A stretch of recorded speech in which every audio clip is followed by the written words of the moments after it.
Hello दोस्तों, नमस्कार। एक बार फिर से स्वागत है आपका हमारे इस नए वीडियो में और आप देख रहे हैं आपका दफ्तरी।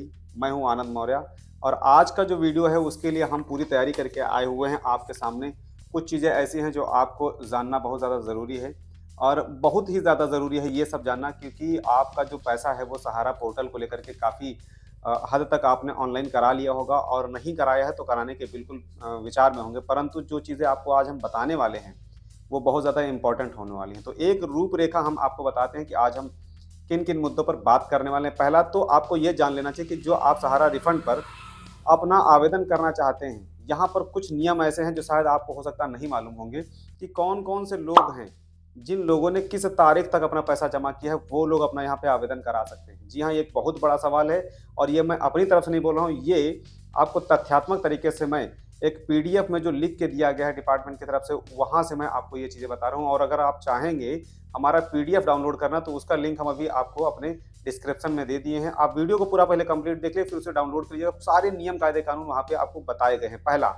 दूसरा ये है कि अगर एक से अधिक आपके बॉन्ड हैं और आप उसमें से छूट गए हैं आपके या फिर आपने छोड़ दिए हैं, आज उस पे बात करेंगे। इसके अलावा हम आपसे ये बात करेंगे कि अगर मान लीजिए आप अपना आवेदन कर रहे हैं और आपको कोई दिक्कत आ रही है और उस स्थिति में आपका एजेंट आपके साथ नहीं है या आप बहुत दूर हैं या एजेंट से संपर्क में नहीं है, तो आपको कहाँ से हेल्प लेनी चाहिए। विभाग ने आपके लिए अभी टोल फ्री नंबर भी जारी किए हैं जो कि अलग-अलग सोसाइटीज़ के हैं। आज उसके लिए बिल्कुल प्रिपेयर होकर के मैं आया हूँ। इसके अलावा आपको बता दें कि ये जो आप आवेदन करने के बाद में आप कब तक इंतज़ार करें, उसके बाद में आप सोसाइटी से बात कर सकते हैं। उसके अलावा आज हम बात करेंगे आपके द्वारा भेजे गए बहुत सारे सवाल जो कि आपने हमारे कमेंट बॉक्स में सवाल किए हुए हैं। तो दोस्तों, वंस अगेन शुरू करते हैं अपने वीडियो को, पर उससे पहले अगर आपने अभी तक हमारे चैनल को सब्सक्राइब नहीं किया और वीडियो को लाइक नहीं किया तो प्लीज़ इसे कर दीजिएगा, क्योंकि ये बिल्कुल फ्री का है। और आज का वीडियो देखने के बाद में आपको बिल्कुल हमारे वीडियो को लाइक भी करना होगा और साथ ही साथ चैनल को सब्सक्राइब तो करना ही करना होगा, क्योंकि आज जो आपको बताने वाले हैं, जो सबसे बड़ा पहला सवाल है, उसकी तरफ लेके चलते हैं और आपको बताते हैं कि जो बड़ा सवाल है वो है क्या, कि कब तक के जमाकर्ता लोग यहाँ पर जमा पैसे के लिए आवेदन कर सकते हैं। तो आपको बताते चलें, जैसा कि आप जानते हैं सीआरसीएस रिफंड पोर्टल, आप सभी लोगों ने अपना आवेदन करवा लिया होगा या अगर नहीं करवाया तो करवाने के लिए बिल्कुल तैयारी कर रहे होंगे। बिल्कुल निश्चित तौर पर आपको आवेदन करना चाहिए, क्योंकि बहुत सारे लोग आवेदन कर चुके हैं। परंतु उससे पहले एक ये चीज़ आपको जाननी होगी कि किन तारीखों तक के लोग अपना आवेदन कर सकते हैं। जैसा कि हमें जानकारी मिली है और पीडीएफ की कटिंग भी यहाँ पे हम आपको दिखाना चाहेंगे कि दावा अनुरोध दाखिल करने के लिए जमाकर्ता द्वारा निम्नलिखित तिथियों से पहले जमा किए गए धनराशि को लेकर के ही आप बकाया धनराशि प्राप्त कर सकते हैं, जो कि है, देखिए, 22 मार्च 2022 तक इन कंपनियों के लोग, जिन लोगों ने अपना पेमेंट जमा किया हो 2022 मार्च 2022 तक का। पहला है हमारा India credit cooperative society limited Kolkata के नाम अगर आपने पैसा जमा किया था, या फिर सहारा क्रेडिट कोऑपरेटिव का पैसा आपने जमा किया था, या फिर सहारियन यूनिवर्सल का जमा किया था, तो इन तीन कंपनियों का जो पेमेंट है, अगर 2022 22 मार्च 2022 तक आपने पैसा जमा किया था तो ही आप इसका ऑनलाइन आवेदन कर सकते हैं। अगर उसके बाद का आपने आवेदन या आपका उसके बाद का पेमेंट जमा हुआ है तो आप इसका आवेदन तो करेंगे, पर अभी उस पर कोई भी क्रिया प्रतिक्रिया ना देने के पक्ष में ये सीआरसीएस रहने वाला है। दूसरा है 29 मार्च 2023 तक, हाँ, 29 मार्च 2023 तक के लिए जिन लोगों ने अपना जमा किया था स्टार्स मल्टीपर्पज़ कोऑपरेटिव सोसाइटी में, वो लोग अपना आवेदन कर सकते हैं। मतलब समझ रहे हैं ना मैं क्या बोल रहा हूँ, कि आपको 3 कंपनियाँ मिलती हैं, जिसमें आपका पहला मिलता है हमारा इंडिया क्रेडिट कोऑपरेटिव सोसाइटी, दूसरा है सहारा क्रेडिट कोऑपरेटिव सोसाइटी, तीसरा आता है आपका सहारियन यूनिवर्सल। इनमें से अगर 3 में से कोई भी आपने किसी भी कंपनी में आपके पास बॉन्ड है जो कि 2022 तक के हैं, तो आप इसका आवेदन कर सकते हैं। चौथी जो आपकी आती है स्टार मल्टीपर्पज़, जो कि 29 मार्च 2023 तक आपने अगर पेमेंट जमा किया है तो आप उसका आवेदन कर सकते हैं। ये बहुत बड़ी खबर है आपके लिए, तो यहाँ पर हमारे वीडियो को आप लाइक कर सकते हैं दोस्तों। इसके अलावा चलते हैं दूसरे सवाल की तरफ, जो कि आपका सबसे बड़ा सवाल था कि अगर एक से अधिक आपके पास बॉन्ड है, एक से अधिक आपने सोसाइटीज़ में पैसा जमा किया हुआ है, तो उसे आप भूल गए हैं या गलती से छूट गया है, तो उसे कैसे करेंगे। पहली बात तो ये आपको याद रखनी है कि सीआरसीएस की तरफ से ये पहले से बताया जा रहा है कि अगर कोई भी आपका बॉन्ड है, जितने भी बॉन्ड हैं उनको एक साथ में ही आपको फिल करना है, क्योंकि जैसे ही आप सबमिट कर देते हैं, फाइनल सबमिट होता है और आपको दावा आवेदन संख्या मिल जाती है, तो फिर उसके बाद में इसमें कोई भी छेड़छाड़ नहीं कर पाएंगे आप। जी हाँ, आप इसमें कोई भी दावा नहीं कर पाएँगे, मतलब इसमें कोई नया दावा आप जोड़ नहीं पाएँगे। पर हाँ, आपके पास ऑप्शन ये है कि अगर आपका फॉर्म रिजेक्शन में आता है कोई भी, रिजेक्शन आने के बाद में फिर आप वहाँ पे हो सकता है ऐड कर पाएँगे।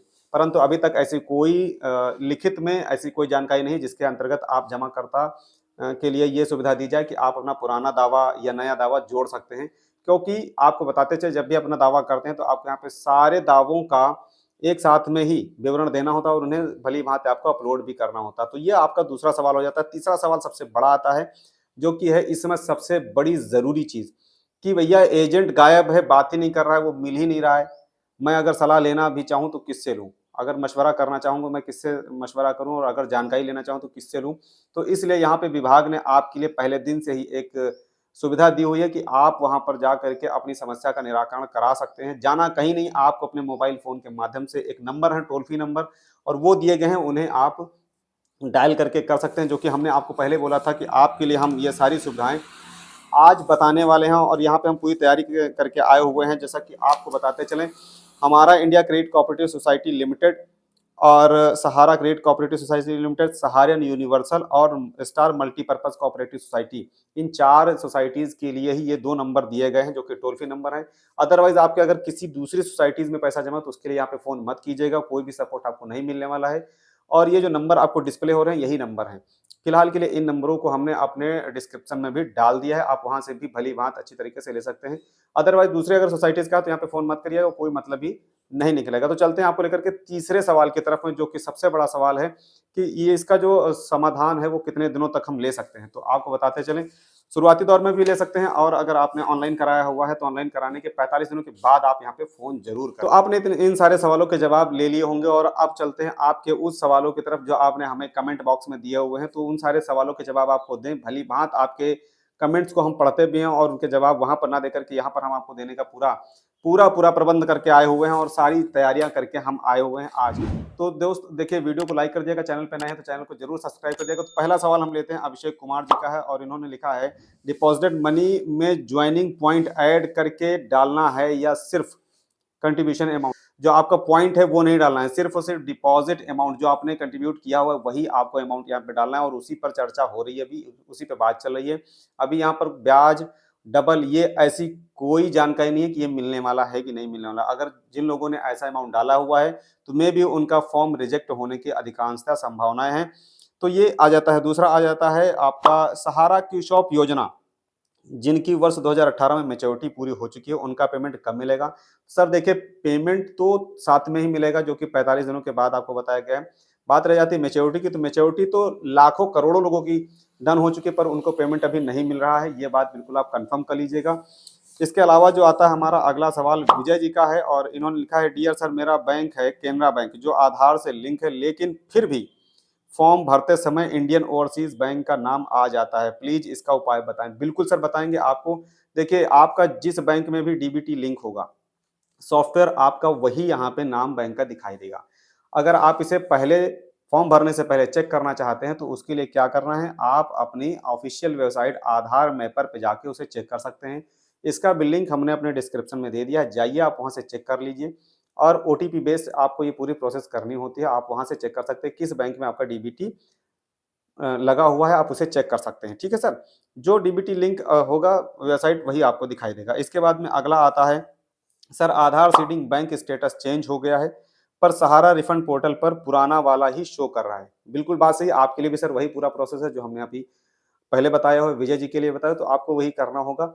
और अगर आपने नया चेंज करवा दिया है तो यहाँ पर आपको बता दें, 5 से लेकर के 90 दिन का पूरा समय होता है इसे वेबसाइट पे अपडेट होने के लिए। तो ये बिल्कुल सुनिश्चित कर लीजिए कि जब तक वो अपडेट नहीं हो रहा तब तक के लिए एक काम जरूर कर सकते हैं, जो पुरानी बैंक में आपका डीबीटी लिंक था, आप वहाँ पर जा करके डी रजिस्टर कराने का एक फॉर्म जरूर दे सकते हैं। ठीक है सर, अगर उसका भी फॉर्म चाहिए तो उसका भी हमने लिंक हमने जो डिस्क्रिप्शन में दे दिया है, आप जाके वहाँ से डाउनलोड कर लीजिए, और डी रजिस्टर कराने का, एनपीसीआई डी रजिस्टर कराने का वहाँ पे ऑप्शन लेकर के आप उसे कर सकते हैं। अब बात आती है अगले सवाल की और अंतिम सवाल की। एक बार फॉर्म कंप्लीट भर देने के बाद अभी भी मेरा कुछ अमाउंट के दावा और फॉर्म बचे हुए हैं, इसके लिए क्या करना है? सर हमने पहले बताया कि अगर आप भरते समय कर देते हैं तो दिक्कत आ जाती है, और अगर भूल जाते हैं तो तभी आप भर पाते हैं जब वो रिजेक्शन में फॉर्म आएगा। तो दोस्तों, आज के वीडियो में हमने बहुत सारे सवालों के आपके जवाब भी दिया, और जो हमने आपको शुरू में बताया, पहला सवाल जो हमारा था कि कौन कौन से लोग किस तारीख तक के पैसे जमा किए हैं और उन्हें आप ऑनलाइन करा सकते हैं, तो ये क्लियर हो जाता है। तो दोस्तों, आज के वीडियो में बस इतना ही। वीडियो कैसा लगा अपना कमेंट जरूर कीजिएगा। साथ साथ अगर आपने अभी तक हमारे चैनल को सब्सक्राइब नहीं किया है तो जरूर कर लीजिएगा। मनोरंजन के साथ साथ मैं आपको इन्फॉर्मेशन भी देता रहेगा आपका अपना दफ्तरी। मैं हूं आनंद मौर्य और अब मांगूंगा इजाजत, चलता हूं। मिलूंगा आपको अगले वीडियो में अगले दिन अगले टॉपिक के साथ। तब तक के लिए नमस्कार। साथ साथ चैनल को सपोर्ट और सब्सक्राइब करना मत भूलिएगा दोस्तों। नमस्कार।